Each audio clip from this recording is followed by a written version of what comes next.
Hello from 1000 Brittany Saint-Goustan, August 22nd, just before race 4 of Louis Vuitton final.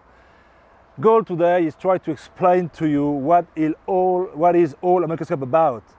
America's Cup is about quest of speed.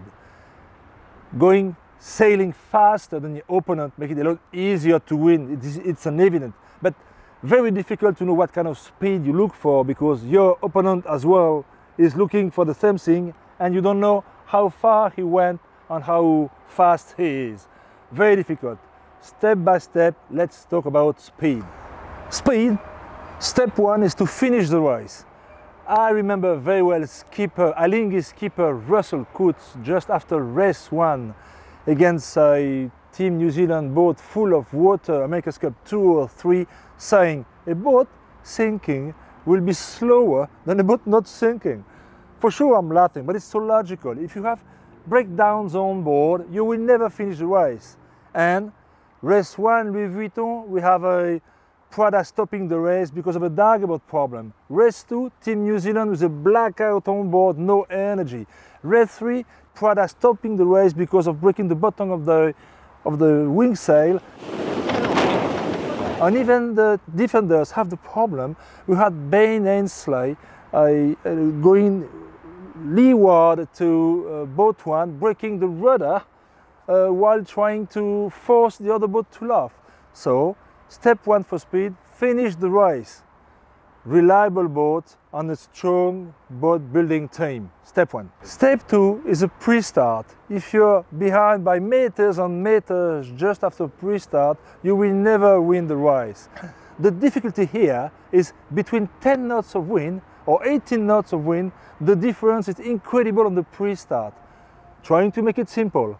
With a heavy wind, the difference between boat speed is very small, so better is to go inside to get the overlap first at the mark.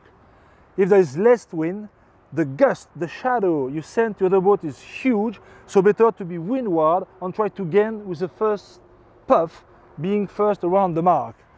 Step 2 then, a good strategy at the pre-start. Step 3, to have the best speed, is to do good maneuvers, and good maneuvers. If you do a bad jibe with bows digging in the water and the boat stick at the water, you can lose 200 meters just in 5 seconds. Or maybe even worse. Look at here, race 4 against Prada against Team New Zealand. They are together at the mark, and just by digging half of a sec in the water, Prada is losing 75 meters. Good maneuvers, good maneuvers. On the other hand, let's have a look at this one. It's a Team New Zealand jibe, 12 knots of wind, very difficult. They don't even touch the water. This is important, including doing the maneuvers, not to go too far away, crossing the boundaries and being penalized, like has been Prada penalized 3 times in 5 races. Step 3, good maneuvers. Step 4 is strategy. When you have similar speed, you have to be good reading the path and the current of this very special course, very narrow one, and with the bottom and the top very different regarding pressure and angle. Let's have a look here at race number 5, final of the Vuitton against Prada and Team New Zealand, and look at how nice Team New Zealand is reacting by the leeward position of a Prada going starboard on the left side of the course, on Team New Zealand around the opposite mark, tacking soon to cover.